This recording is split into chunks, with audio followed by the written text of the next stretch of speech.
Hi friend, तर कसे आहात? आज आम्ही पिझ्झा बनवणार आहोत।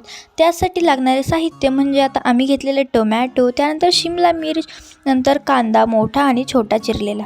तर पिझ्झा बनवायची रेसिपी आज आपण बघणार आहोत। तर हा आहे आमचा टोमॅटो सॉस, तो आपण एकदम मिक्स करून घ्यायचा आहे। हे आहे चिली फ्लेक्स। तर आपण आता बेस कापून घेऊ, म्हणजे त्याची पिशवीमधून बेस काढून घेऊया आता। आणि तो खूप असा स्मूथ आणि असा फुगलेला आहे। त्यानंतर आपण पनीर तळून घेतलेले, पनीर खूप असं क्रिस्पी तळायचं। त्यानंतर अमूलचं चीज जे आहे ते आपण फ्रीजरमध्ये ठेवायचं आहे, 3 ते 4 लागतात। त्यानंतर पॅनमध्ये ऑइल घ्यायचे, त्यावरती आपला बेस टाकून फिरवायचा आहे आणि फ्लेम थोडीच ठेवायची आहे। तर आता आपण ते खालून जरा असं तांबड्या कलरचं होईपर्यंत आपण ते भाजून घ्यायचे। तर असं तांबड्यापर्यंतचं होईपर्यंत आपण तव्यावरती ते भाजून घ्यायचे। आपला बेस भाजून झालेला, म्हणजे असा फ्राय करून झालेला आहे खूप छान असा। आणि आता आपण रेसिपीला सुरुवात करणार आहोत। हे आहे आपलं टोमॅटो सॉस, तो याच्यावरती टाकून आपण सगळीकडून पांगवून घेणार आहोत। तर आपण आता सगळ्या बाजूने तो टोमॅटो सॉस जो आहे तो बेसवरती पांगवून घेऊया। आपला पिझ्झा 10 ते 15 मिनिटांमध्ये रेडी होऊन जाईल।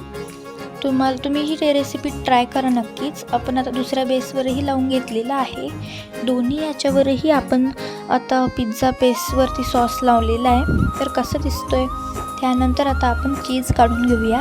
त्याला आता आपण चिरणार आहोत। ते एकदम असं व्हाईट दिसतं, खूप छान असं। त्यानंतर त्याचे छोटे छोटे जे तुकडे आहेत ते आपल्याला करून घ्यायचे।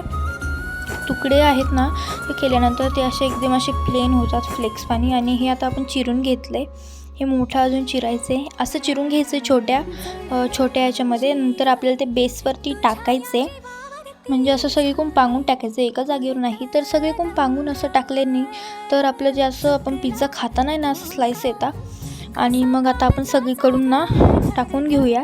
तुम्ही कधी पिझ्झा बनवला आहे की नाही कमेंटमध्ये नक्की सांगा। आणि आमची रेसिपी आवडत असेल तुम्हाला तर लाईक शेअर सबस्क्राईब करा। तर आम्ही आता वरतून चीजच्या वरतून आता ऑनियन म्हणजेच कांदा टाकून घेतो आहे। त्याच्या अशा तुम्हाला छोट्या छोट्या फोडी ज्या आहेत त्या करायच्या आहेत। तर आता आपण हळूहळू कांदा जो आहे तो टाकून घेणार आहोत। हा पिझ्झा म्हणजे एकच नंबर होणार आहे। आणि आता तुम्ही सर्वजण बघताय, आपण आता शिमला मिर्च टाकायला सुरुवात केली आहे। शिमला मिर्च असलं की खूप असे छान लागतो पिझ्झा आणि एकदम टेस्ट पण येते त्याला। तर आपण आता सगळीकडून पांगून शिमला मिर्च जी आहे ती आपण टाकून घेणार आहोत। आणि हे पहा, आता आपण सगळी शिमला मिर्च आणि टोमॅटो जे आहे ते टाकून घेतलेले आहेत। टोमॅटोही थोडेसे टाकायचे, म्हणजे कसं असं काहीतरी युनिक वाटतं ना, तर टोमॅटोही टाकायचे, खूप छान चव लागते टोमॅटोचीही। आणि आता फायनली पनीरचे जे तळलेले म्हणजे चिली फ्लेक्स वगैरे आहेत ते सगळं टाकायचं आहे। पनीर जे आपण तळलेले ते आता त्याच्यावरती ठेवून घ्यायचे। मग तर आपला पिझ्झा हे म्हणजे रेडी होताही खूप छान दिसेल। मी तर स्लोमो काढला आहे, तुम्ही पाहू शकता कसा आहे। तर पनीर वगैरे सगळं आपण टाकून घेतलेलं आहे आणि एकदम असं भारी असं पिझ्झा दिसतो आहे आपला। थोडंसं चीज वरतून टाकायचं आहे आपल्याला, म्हणजे कसं पिझ्झा एकदम असं ट्रेंडिंगमध्ये जो पिझ्झा आहे ना सध्या, तो वाटेल आपला पनीर चीज पिझ्झा आहे। तर वरतूनही आपल्याला या प्रमाणामध्ये टाकून घ्यायचे। आता आपण पॅनवरती तेल टाकून घ्यायचे आणि त्याच्यानंतर आता आपण जो पिझ्झा आहे आपला तो टाकून घेणार आहोत। आणि तो 10 ते 15 मिनटं आपलं मीडियम फ्लेमवरती किंवा फास्ट फ्लेमवरती हे करून घ्यायचं। नंतर त्याच्यावरती आपल्याला झाकण ठेवायचे, जेणेकरून तो असा फुगेल। तर अशा प्रकारे आपण त्याला ठेवायचे।